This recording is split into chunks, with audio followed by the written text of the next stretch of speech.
Assalamualaikum warahmatullahi wabarakatuh. Perkenalkan, nama saya Ragestian Dwi Gayatri. Saya dari Prodi D3 Kebidanan Semarang. NIM saya P1337424120043. Di sini saya akan menjelaskan tentang organ reproduksi wanita dan sistem perkemihan. Saya akan menjelaskan tentang organ reproduksi wanita. Berdasarkan letaknya, organ reproduksi wanita dibagi menjadi dua, yaitu organ genitalia bagian luar, yang biasa disebut dengan eksterna. Organ ini lebih berperan untuk senggama. Dan yang kedua ada organ reproduksi bagian dalam, yang biasa disebut dengan interna, yang berperan sebagai tempat ovulasi, pembuahan sel telur, transportasi, implementasi atau melekatnya janin dan tumbuh kembangnya janin. Yang pertama ada organ reproduksi wanita bagian dalam atau biasa disebut dengan interna. Yang pertama ada ovarium, tuba falopi, uterus atau rahim, endometrium, serviks, dan vagina. Yang pertama ovarium. Ovarium merupakan tempat terjadinya oogenesis yang menghasilkan sel telur atau ovum. Struktur ovarium sendiri, yang pertama ada epitel kuboid, biasa disebut dengan epitel germinal. Bagian ini merupakan permukaan dari ovarium. Yang kedua ada korteks, bagian yang terletak setelah permukaan dan disusun oleh jaringan ikat. Yang ketiga ada medula, bagian terdalam dari ovarium dan disusun oleh jaringan neurovaskuler. Selanjutnya ada tuba falopi. Saluran ini berfungsi sebagai tempat berjalannya sel telur dari ovarium menuju rahim saat ovulasi dan sebagai tempat pertemuan antara sel telur dengan sperma saat proses pembuahan. Kemudian ada uterus atau rahim, merupakan bagian dari sistem reproduksi pada wanita yang memiliki fungsi sangat penting, yaitu membantu dan mendukung janin selama masa kehamilan dan untuk tempat berkembangnya janin. Kemudian ada serviks. Serviks berfungsi sebagai yang pertama, sebagai leher rahim yang merupakan jalan lahiran bayi. Yang kedua, tempat keluarnya darah haid. Dan yang ketiga, tempat masuknya sperma. Dan yang terakhir ada vagina. Vagina adalah saluran yang menghubungkan serviks atau leher rahim dengan bagian luar tubuh. Vagina merupakan jalan keluar bagi bayi saat persalinan normal. Dan vagina berfungsi sebagai tempat keluarnya darah saat menstruasi. Selanjutnya, ada organ reproduksi wanita bagian luar. Bagian ini biasa disebut dengan eksterna. Terdapat yang pertama ada mons veneris, yang kedua labia mayora, labia minora, klitoris, vestibulum, dan himen atau selaput darah. Yang pertama ada mons veneris. Mons veneris adalah bagian yang sedikit menonjol dan bagian yang menutupi tulang kemaluan. Yang kedua ada labia mayora dan labia minora. Fungsi dari keduanya sama, namun letaknya saja yang beda. Labia minora terdapat di dalam labia mayora, sedangkan fungsinya yang pertama yaitu penghalang eksternal, dan yang kedua perlindungan dari bakteri, yang ketiga ada pelumasan, dan yang keempat ada kepuasan seksual. Selanjutnya ada klitoris. Klitoris adalah benjolan kecil yang sangat sensitif terhadap rangsangan. Biasa dibilang organ ini memiliki fungsi serupa penis pada pria. Selanjutnya ada vestibulum, berfungsi sebagai saluran untuk keluarnya air kencing dan menjadi liang senggama.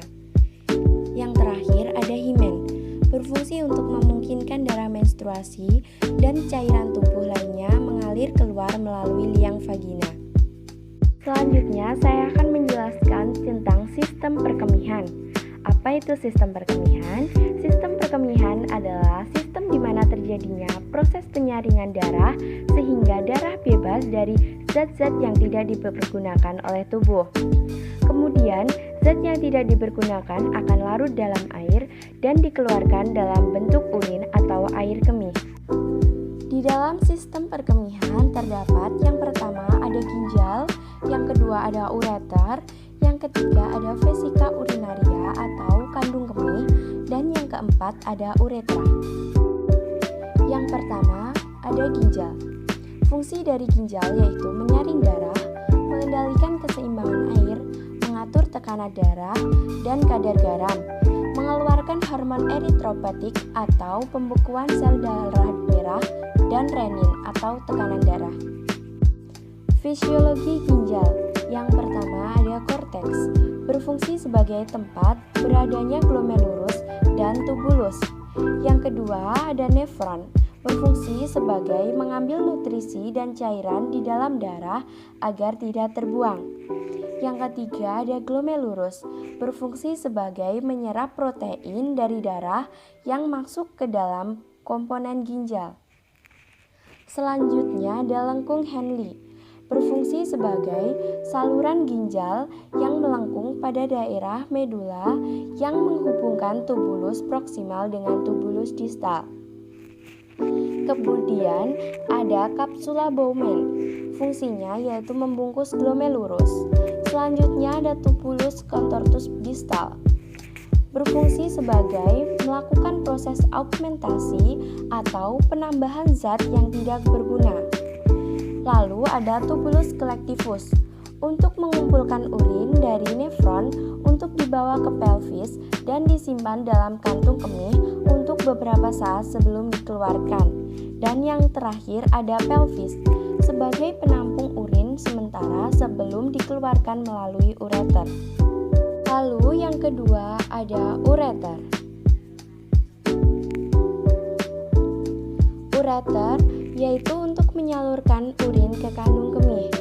Fisiologi ureter terdiri dari dua pipa yang masing-masing tersambung dari ginjal ke kandung kemih.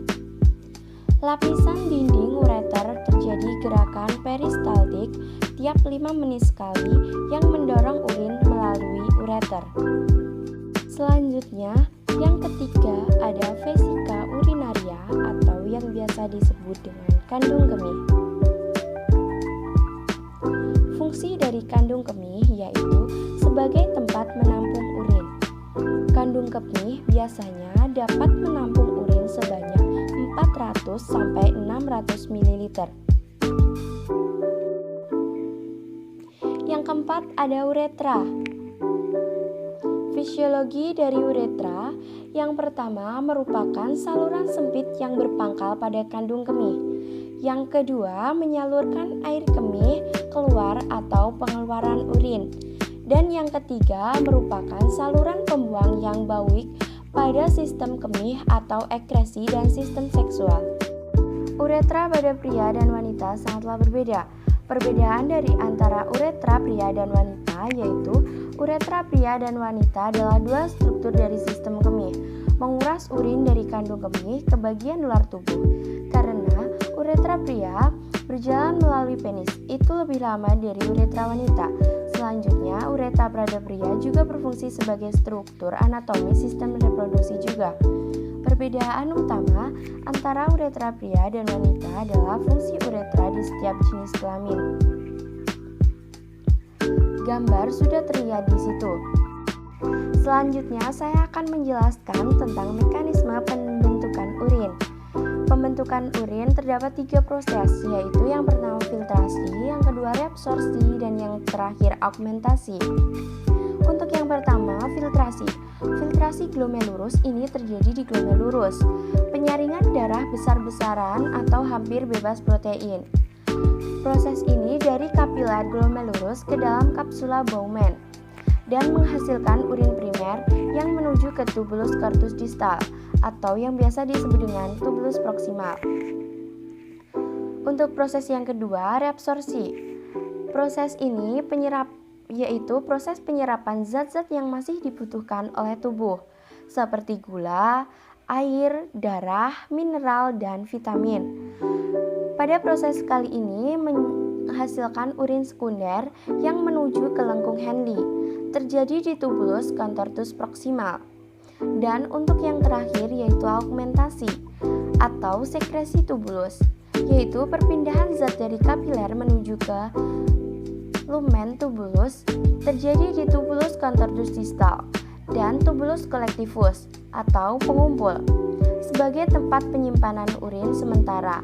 Dan kali ini prosesnya yaitu menghasilkan urin sesungguhnya atau urin sejati. Sekian dari saya, bila ada kurang lebihnya saya mohon maaf yang sebesar-besarnya. Sekian, wassalamualaikum warahmatullahi wabarakatuh.